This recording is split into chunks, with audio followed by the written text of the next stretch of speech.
Oh, howdy all, grab yourself a drink and welcome to my second YouTube channel. This one is for what originally started as a bit of a side project. I was working on a science fantasy lit RPG web serial that was something that just was consuming my mind. I decided that because I'm pretty familiar with YouTube in general, I would self-narrate it and put it up here as a web serial, as well as also putting it in some of the traditional places that people end up putting web serials as well. Some of you might know me from my primary channel, which is dedicated to the online games Path of Exile 1 and Path of Exile 2, but if you don't know me from there, that's fine too. You will see some moderately significant influences from Path of Exile inside this story.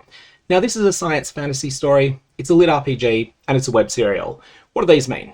Science fantasy means that it will have elements of both science fiction and of traditional fantasy. So you'll have near future technology that seems realistic because we're only setting this in 2033. Tech has evolved a little bit, but not massively, nothing completely out of sight. And yet at the same time, there are going to be explicitly supernatural elements as well. If you pop over to the project website and have a look on the characters page, this doesn't spoil anything beyond the second chapter or the first chapter that a given character appears in, whichever of those comes later, but you'll be able to get a bit of a sense as to the sort of vibe that we're going for here. This is ordinary, near future tech meeting the fantastical.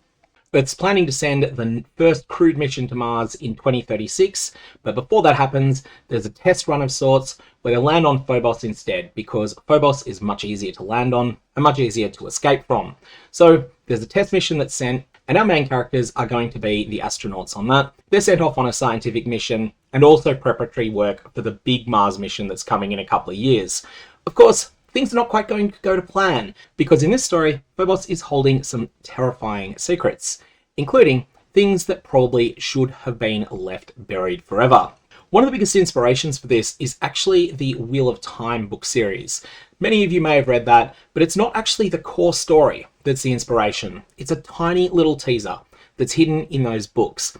And this actually won't serve as a major spoiler because it is something that's only just touched on very tangentially in the books.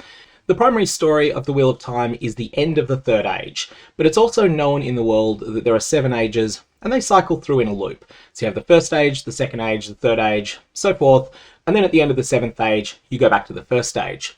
Now, the second age is something that the characters in the world of the books know a reasonable amount about, and it is essentially a science fantasy world. It's a high-tech, semi-utopian society where magic is a part of ordinary life.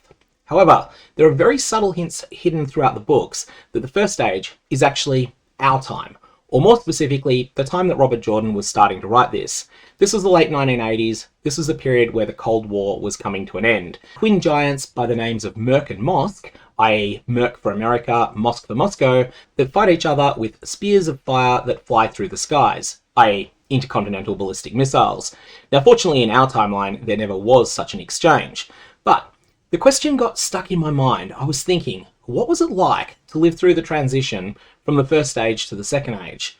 And that thought bubbled away for a long time in my mind and was ultimately where Archangels of Phobos would be developed from. Now, this is also a lit RPG. For those of you that aren't familiar with lit RPG is a type of storytelling form that's become very popular quite recently.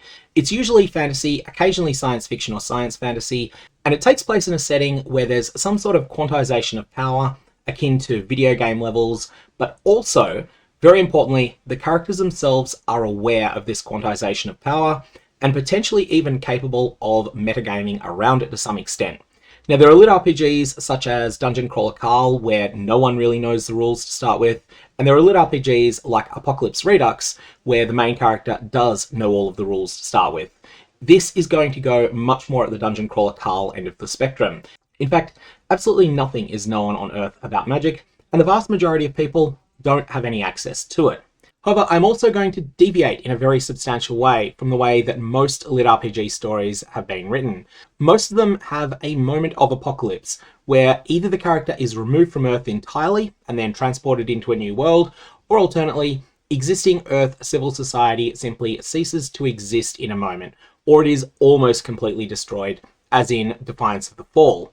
Instead, I'm going to go for a very different situation in which existing Earth civil society institutions, governments, militaries, and the like, these are going to remain very relevant for an extended period of time. And in many ways, they're going to end up driving conflicts later in the story. There's a cast of characters that you can have a look at on the website, or alternately, you'll be introduced to them all reasonably soon. There is Alicia Ward, who is the leader of the mission to Phobos. There is also Amy Grant and David Nguyen are going to have a major role early on. They're going to become the first people on Earth to develop supernatural capacities. Megan Fraser and Natalia Brown, they are the other two astronauts that are on the Phobos mission, and one of them is not the nicest person that you've ever met. And another significant character is going to be Zaira Haddad. She is a young schoolgirl in Melbourne who is going to accidentally develop supernatural powers in a fairly public way when she ends up doing a poetry recital in her school. After that, there's going to be a number of other characters. More will be added here over time. And additionally, I'm setting a lot of things early on in the story in a real location. Mount Speculation is a phenomenal place if you're ever in the Victorian High Country in Australia. It's somewhere that I really, really like, although I'd probably need to be a bit fitter to hike back there again now. It is absolutely spectacular country, and unfortunately, in this storyline, we're probably going to end up trashing it. So if you do end up wanting to see it, make sure that you see it before 2033, just in case any of this ends up happening in the real world. Anyway, that's a quick overview of the project in general. My plans are that I'm going to upload 1 to 3 chapters a week, and I'm going to self-narrate them on the YouTube version of this channel. Additionally, I'm going to put these up on Royal Road at some point as well, which is the most common site web serials are run from these days. Being a web serial though, I do also need to set some expectations here. This is not going to be as polished as a fully released work. It is pretty much the norm in serialized fiction online. People put out chapters quickly, and then they condense, improve, and edit them later. And so one of the web serials that I've had a lot of fun with, it's probably one of my favorite popcorn reads, the Azarinth Healer series.